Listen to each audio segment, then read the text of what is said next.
Assalamualaikum warahmatullahi wabarakatuh. Sahabat sekalian, bertemu kembali dengan saya, Dr. Yan.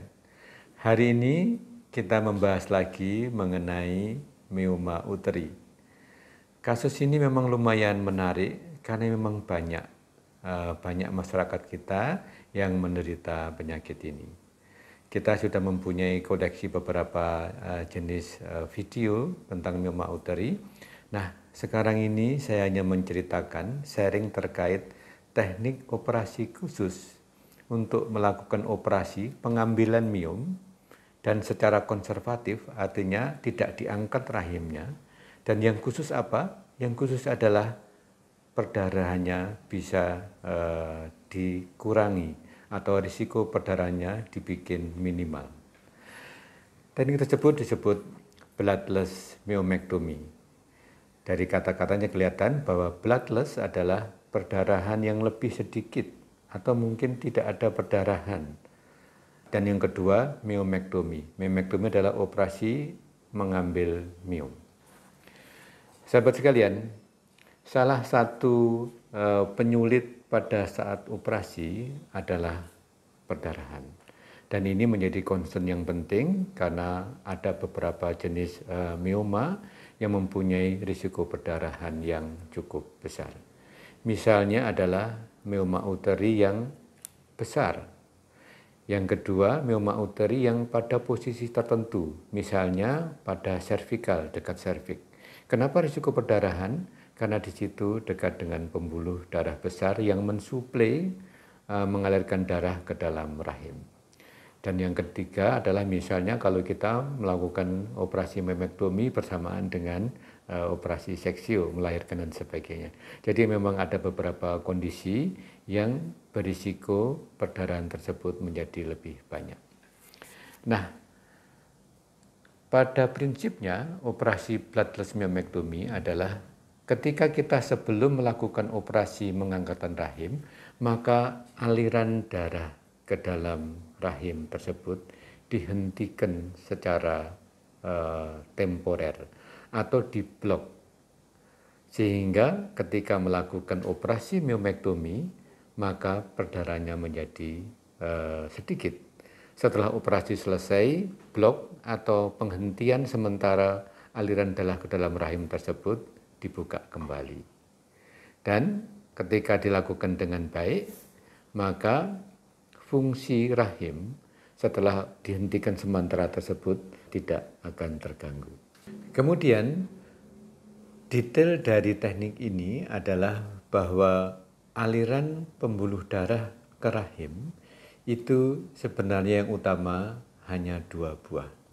Yang pertama adalah arteri uterina, nanti saya tunjukkan fotonya dan mungkin juga bisa saya tampilkan animasinya.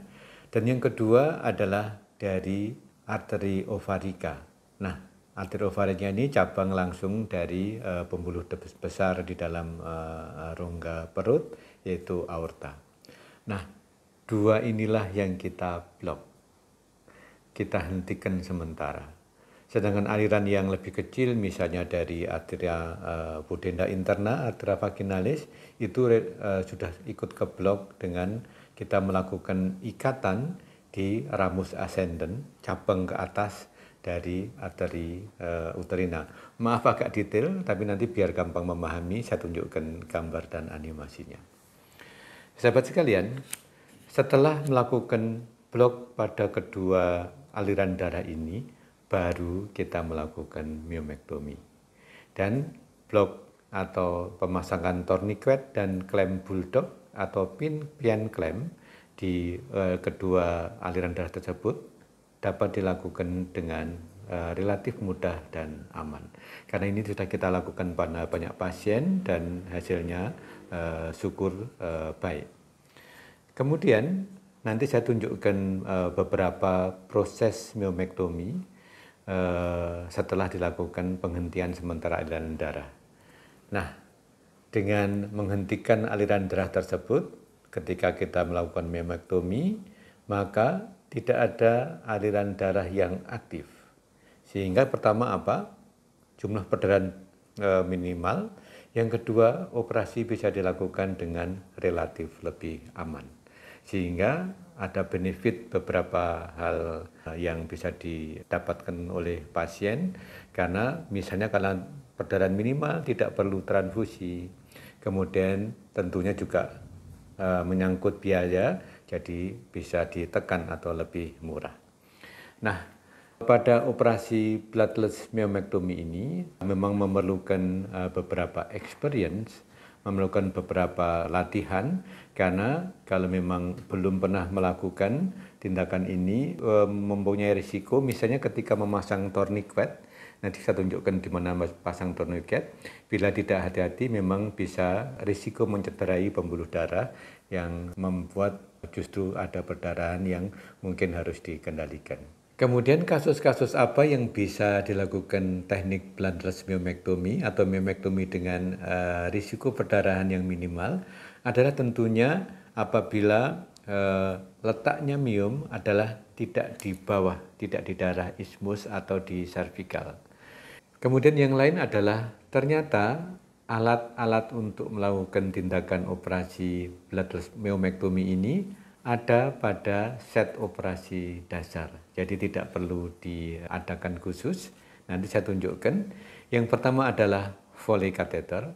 Jadi kateter untuk yang biasanya dipasang untuk buang air, untuk Dower catheter. Yang kedua adalah Bulldog clamp. Clamp yang memang fungsinya untuk menjepit sementara pembuluh darah sehingga terblokir secara temporer. Dan Bulldog clamp ini bisa digantikan dengan clamp kecil namanya pian clamp yang ujungnya ditutup dengan potongan kateter sehingga tidak merusak pembuluh darah. Jadi demikian sahabat, sharing mengenai teknik bloodless myomectomy, myomectomy dengan risiko perdarahan minimal yang apabila dilakukan memberikan manfaat yang cukup baik buat pasien. Demikian sharing hari ini, semoga bermanfaat. Take care, stay healthy, see you tomorrow. Mari dukung channel ini dengan memberikan like, share, comment, and subscribe.